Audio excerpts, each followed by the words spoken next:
Did you guys enjoy the bacon this morning? Did you guys get some on your way in? All right. There's three ladies that I want to draw attention to just real quick. Brenda, Ann, and Mary. They put in hours this week making the building smell amazing of bacon. All right, but coming and cooking that all week.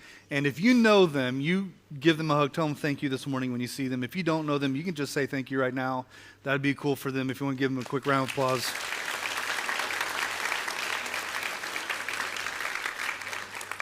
Some of you may not know this, but not every church gives away bacon.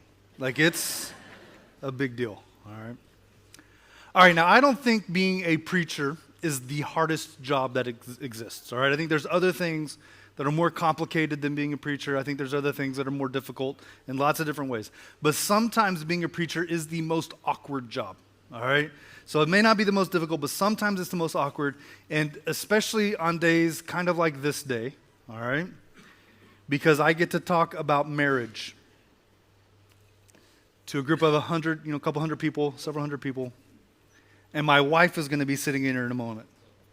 She's not. I don't think she's in here right now. I think I got a chance to just mentally prepare myself for second service. All right, but she's going to be like taking notes on the things I'm saying about what marriage is supposed to be, right? And that's an awkward thing because, like, she knows I'm a hypocrite. She knows how far from what this is I am, right? Doc and I laugh about this all the time. If we only preached what we were good at, we wouldn't have much to say, right? So we need a little bit of humor this morning. We need to be able to kind of laugh at ourselves. We need to be able to laugh at one another because marriage is hard. It's really tough. And it's helpful if we can laugh about it. So I'm going to start with a couple light jokes. We've already kind of started a little bit this morning with Doc and Stephen and even with our hosts up here as we began out everything, right? And so here's a couple more. It's Father's Day. We're going to start with some jokes for the men, all right? Women, if you get mad, it's okay. It's because it's not for you, all right? It's for them, all right? Here you go. We'll start with this one. Before marriage, I would sit at a stoplight for hours because I had no one to tell me that the light had changed to green.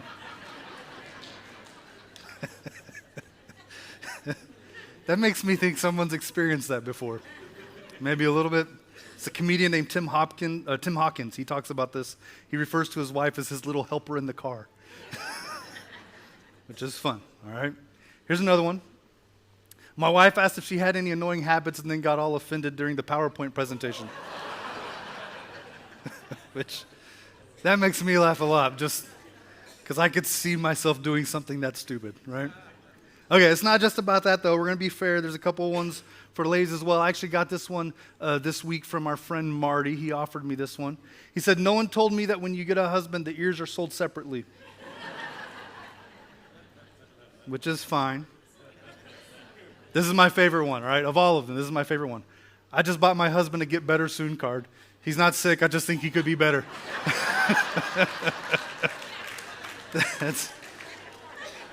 That's really good. I think there's a good chance, husbands, you may come home to a Get Better Soon card. I think that's really good. All right. We've been doing this series called How To. It's from the book of Proverbs. There's been one proverb that's kind of been the backbone of the whole thing. It's kind of been this foundational piece. It's come from Proverbs chapter 1, verse 7. It says, the fear of the Lord is the beginning of knowledge, but fools despise wisdom and discipline. Fools despise wisdom and discipline. That's been kind of the backbone for this, right? God has wisdom, and he gives us wisdom. We have his wisdom in written form. And wisdom for us looks like listening and paying attention to God's wisdom. Listening to God is a starting step for wisdom. It's what fearing the Lord looks like. But fools despise wisdom and discipline. Ignoring God and ignoring God's wisdom is called an act of foolishness. Ignoring discipline is an act of foolishness. Now, very little of the wisdom that we've looked at has been surprising. Most of it is common sense kind of stuff. The problem is that common sense isn't necessarily how we choose to live.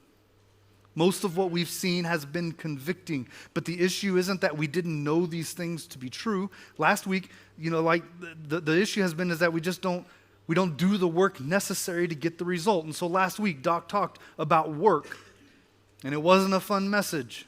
He told us that we don't have an excuse to give a poor effort. Our work is an act of worship to God.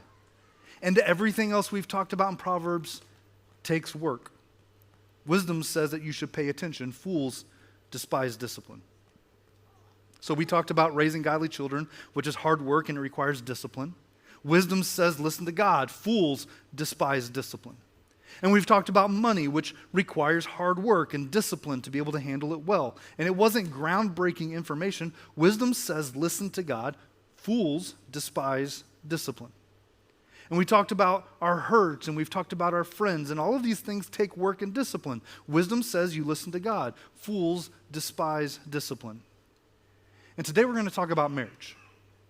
And I'm going to tell you on the front end that if you don't feel like putting effort into your marriage, then everything we're going to talk about today is going to sound like foolishness. God's wisdom is going to require some work. It's going to require some effort. It's going to take some intentionality. And if you aren't interested in those things, then I think Proverbs calls you a fool. Doing the work is worth it because God's wisdom is worth it. It's a better way to live. It's a better way to think. And if you don't listen to the wisdom of God, if you're going to dismiss it, then it probably says more about you than it does about God. So let's start with some truth. And this is a fun place to start, all right? It's Father's Day. We're going to start with something for the dads. Dads, if maybe you're not really sure about this whole Bible thing, okay? Maybe you've never studied it. You certainly don't have any verses memorized. You think the Bible is boring, okay? I'm going to start with a verse for you that you may want to circle or highlight or underline, all right? Like this may be the first verse you ever memorize, all right? You ready? It's Proverbs 21:9. Better to live on the corner of the roof than share a house with a quarrelsome wife. Amen. Preach it, right? Guys, sometimes the Bible's kind of interesting, isn't it? It's not always boring. There's some rough spots, okay? But there's some really interesting things in there as well. We've referred to Proverbs kind of being like God's Twitter account. This one feels more like God's memes, right? Like this sounds like something that God would make up as a joke. And it's kind of funny, and we laugh at it, right? Maybe it feels a little bit like guys just talking about women. It's easy to kind of just dismiss this. But it's the truth, isn't it? It's actually true. And the word wife isn't necessary in this verse to make this verse true. Is it? It's true. Even though it says wives, it's true not because of that. It's just true. And I think that this is revealing a truth that you already know. And I think it's communicating something that you already know in a creative way that you're going to remember. And that word quarrelsome, I like it. It's kind of old school, right? It just means argumentative or contentious, or my favorite is disputatious. That's a fun one to drop into a sentence, right? It's someone who only sees things from their perspective. And we act like it isn't a big deal. In fact, it's really kind of easy to just blow off. It's easy to downplay contentiousness that exists in a marriage. The quarrelsome nature of a marriage is so very normal in our culture. Within our entertainment, it's an expected piece of the relationship, right? We watch all these different forms of entertainment, and anything that looks at a family typically pits the husband and the wife against one another. The normal storyline is a quarrelsome nature within the marriage, and we call it comedy, and we accept it as what is, and we act like it's normal. And it's destructive. And a lot of times this stereotype is given to women, not always fairly, because men are quarrelsome too. Because this verse is true, but it doesn't require the word wife for the verse to be true. In fact, I think you could play Mad Libs with this if you wanted to. Look at it this way. Better to live on the corner of the roof than share a blank with a quarrelsome blank. It's going to be true. You can go and insert any sort of place that you may want to be in, and you can insert any sort of person, and the statement's going to be true regardless, right? It's better to live on the corner of the roof than to share any sort of space with anyone described as quarrelsome. It's better to live on the corner of the roof than share a house with a quarrelsome mother-in-law. Probably true, right? Or a quarrelsome husband, quarrelsome kids. It doesn't matter what the place is. If there's a quarrelsome person, you don't want to be there. It's better to live on the corner of the roof than to share a vacation in the Bahamas with a quarrelsome brother, right? Doesn't matter. It's better to live on the corner of the roof than to share a workplace with a quarrelsome boss or a coworker. It's better to live on the corner of the roof than to share a shopping cart with a quarrelsome 2-year-old. That's true, right? We know this. Look at Proverbs chapter 12. It says, a wife of noble character is her husband's crown, but a disgraceful wife is like decay in his bones. And it's written about a wife, but it's true even if you switch the roles. You can say the same thing about a husband. For many people, your spouse is either the best part of your life or the most difficult part of your life. I think that's true for many people. Sometimes your spouse can be both, huh? There's times when your spouse is the best part of your life and also the most difficult part of your life. I think that's true. Marriage should be that relationship where you share life with your best friend. That's what it should be. And I don't mean best friend in some sort of like a middle school girl kind of a way where you have matching lockets and you tell your secrets to each other and you have like little pajama parties. That's kind of weird, all right? I'm not talking about those kinds of things. I'm not talking even about sharing the same kinds of hobbies. I'm talking about someone that you share life with regardless of what you're doing, regardless of what you have in common or you don't have in common. And I think it looks like doing gardening with your wife. This one's probably more personal if you guys want to read between the lines, okay? I think it looks like doing gardening with your wife, even though you hate gardening, but you enjoy it because of who you're doing it with. Does that make sense? Or if we're going to get real personal, it looks like a wife going to a sporting event with her husband, even though she hates sports, but she finds a way to enjoy it because of who she's there with. I think that's what a marriage should look like. That's what a best friend relationship should look like. That's what a marriage should be. It's just like in Proverbs 18, where it says, he who finds a wife finds what is good and receives favor from the Lord. It goes both ways. She who finds a husband finds what is good and receives favor from the Lord. That should be what happens. Your spouse should be the most significant positive influence in your life. Because of your spouse, you should have more peace and you should have more hope. You should have more health. You should have more joy. But it doesn't always work out that way, does it? And sometimes it's our own brokenness. Sometimes it's our spouse's brokenness. Sometimes it's just because of the brokenness of the world that we live in. Sometimes our spouse actually becomes the worst part of our life. And it's likely that some of you are experiencing that right now. Your marriage, or maybe it was even a former marriage, is the worst or most difficult part of your life. It's the thing that actually threatens your peace, or your hope, or your future, or your spirit. Solomon says in Proverbs 12 that your spouse is either a jewel in the crown or they are decay in the bones. Doesn't that sound like every marriage that you know? That every friend of yours and their spouse is either the best part of their life or the worst part of their life. The truth is, marriage is hard. And people are quarrelsome. People are broken. And that's true of husbands, and it's true of wives, it's true of men and women, it's true of me, and it's also true of you. So then marriage can be the best or the worst thing in your life. So what can be done to make it the best part of your life? What is some wisdom that would help us move in the right direction? Proverbs offers us some wisdom on that as well. And I want to draw your attention to Proverbs chapter 11. Starting in verse 24, the very first phrase says, one man gives freely. And that word gives, it's kind of that word like scatters, like the idea there's an imagery here of this guy who's just giving things away. He's just throwing stuff out all around him, right? And the assumption is, when we read a phrase like that, the assumption is that it's not a good idea, right? Like it sounds wasteful, it sounds irresponsible. That people who give freely, they're not tightwads. Instead, they're loose with what they have, and they tend to find themselves losing everything. It's irresponsible. Solomon says, one man gives freely, yet gains even more. And that's not what we would expect. It's not the conclusion to this phrase that we expected. The Living Bible puts it this way. It says it's possible to give away and become richer. That sounds strange to us. The Message translation says the world of the generous gets larger and larger. This is unique wisdom. This is some stuff from Solomon that he's dropping that's unique. It's not common sense. This isn't intuitive. This is going to go against what we would assume. Solomon suggests that people who are generous tend to have more. Now we twist that. And we think that people who have a lot can be more generous because they have more to give away. Statistics actually say that's not true, that poor will give more by percentage than those who are wealthy. Regardless, Solomon isn't saying that the wealthy are more generous. He's saying that people who are generous tend to get more.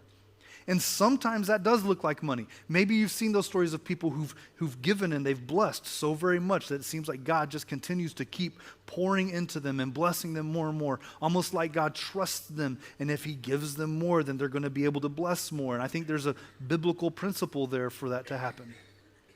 But it can play out in other ways too. Sometimes people who are generous just have more joy. People who are generous tend to have more gratefulness. People who are generous tend to have more pleasure. People who are generous tend to have more life. And the opposite is also true. Solomon says one man gives freely yet gains even more. Another withholds unduly but comes to poverty. The Message puts it this way: the world of the generous gets larger and larger. The world of the stingy gets smaller and smaller. Can you see this in your marriage?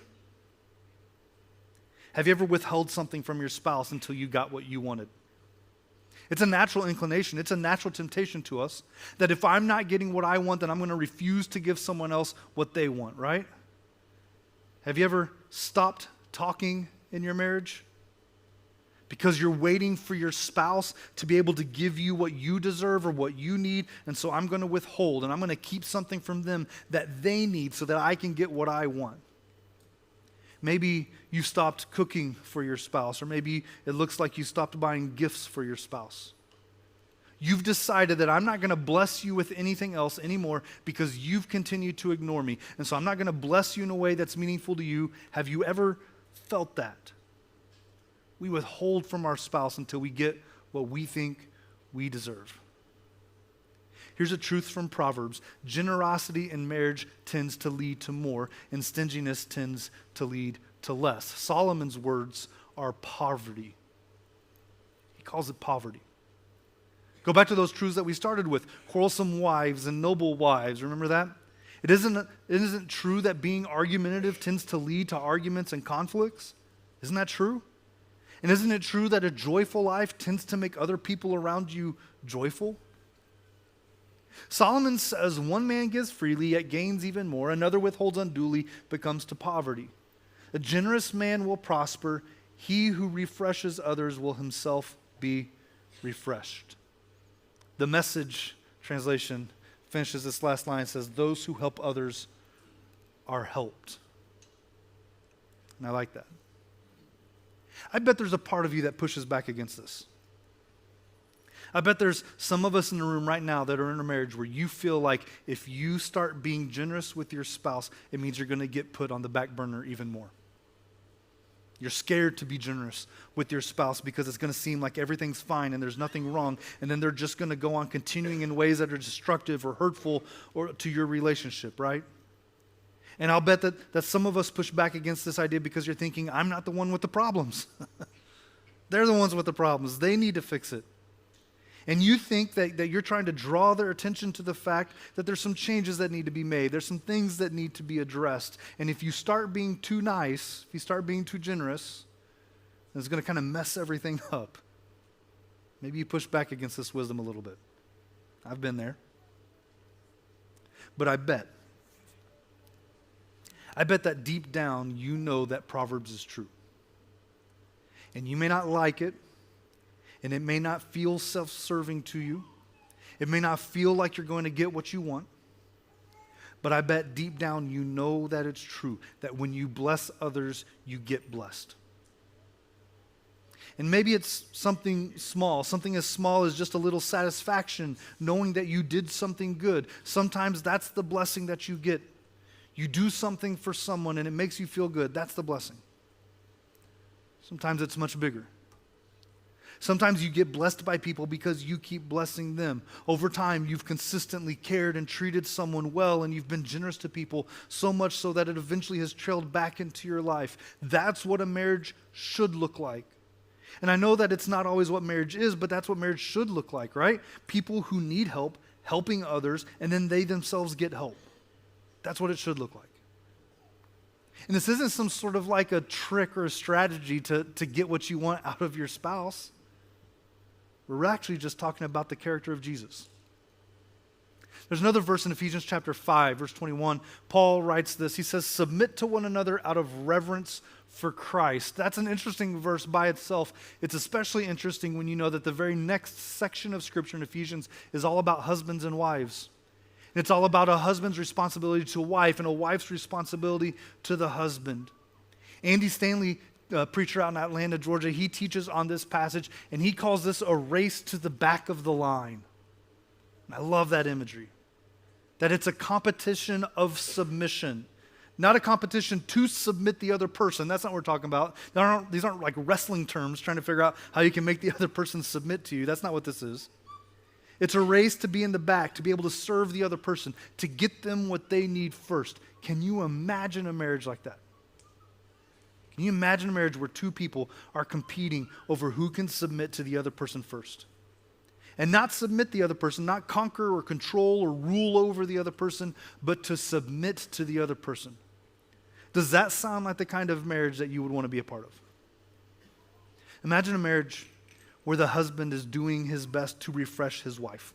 And so he's going through this process and he's trying to think, what can I do to just like breathe life into her? What can I do to encourage her? What can I do to help her? And he comes up with this plan and he formulates a strategy and he's ready to execute his plan of encouragement and in hopes of refreshing his wife. That's the language that Solomon's used here in Proverbs of refreshment, right? And as he's ready to begin this, he finds that she's already laid out this plan where she's going to encourage and refresh him. How cool would that be? Can you imagine a marriage like that? Wouldn't that be the kind of marriage that you would want to be a part of? You see, I think the best marriages are defined by generosity. I think generosity is the best shot that you have at a good marriage. And not because it's just like this great strategy, but it's because it looks like Jesus. The best marriages are made up of people who act like Jesus. And there's other methods, there's other styles that you can pursue, but I think they're going to leave you wanting more. Or they're going to do even worse than that, they're actually going to destroy. I mean, you can fight, you can quarrel to get what you want, like we read earlier in Proverbs. Reminds me of James chapter 4, the brother of Jesus, James, he's writing to some Christians and he asks them what's causing all these quarrels among them, these fights that exist. And he says, isn't it the desires that battle within you? Isn't it something that you want to satisfy deep within you? Isn't that what's causing these fights? And so James says what you do is you kill one another. You covet one another. You do everything you can to extract what you want from the other person. And it leads to destruction. We want something from within, and so we decide to take it from our spouse. It's destructive. Maybe that's not your style. Maybe your style is more manipulative. And so you try to trick your spouse into becoming what you want them to be. And it's probably going to leave you wanting more. Maybe your style is demanding. You try to just force or conquer or rule over your spouse. That's destructive. Maybe you are more passive. You become almost inactive. You withhold, kind of like what we talked about earlier, and then you think that if you leave your spouse unsatisfied, then they will eventually start satisfying you. Probably going to leave you wanting more. Man, there's something broken, something wrong with all of us. Something very broken. Most of us walk into a marriage with this mindset of what's in it for me? What am I going to get out of it? And so we try everything we can to change the other person. But it doesn't satisfy. Instead, Solomon says that sometimes marriage is going to feel like decay in the bones. Have you ever been there? Have you ever been surprised by the word divorce coming out of your mouth? Have you ever heard someone else say that word and it caught you off guard? Because your marriage isn't what it was supposed to be or what it needs to be. And we pretend like marriage is this emotional relationship or this feeling that we have, but it's so much deeper than that. Have you ever felt the ache in your bones from the pain in your marriage? Maybe you're trying the wrong methods to resolve your marriage. Maybe generosity is the cure. Maybe generosity is a strategy, not for a marriage, but a strategy for being more like Jesus. That if you want to feel loved, you probably need to give love. And like I get it, there's a fear that if I give love, I may not get it back, and I may just empty myself even more, and that's going to hurt and sting me even more. I dare you to try it. I dare you to try generosity. If you want love, why don't you just give love? If you want to be forgiven, you need to be free with your forgiveness. Be generous with it. If you want to feel important, maybe you need to become obsessed by making your spouse feel like they're important. If you want to be heard, maybe you need to become obsessed with listening.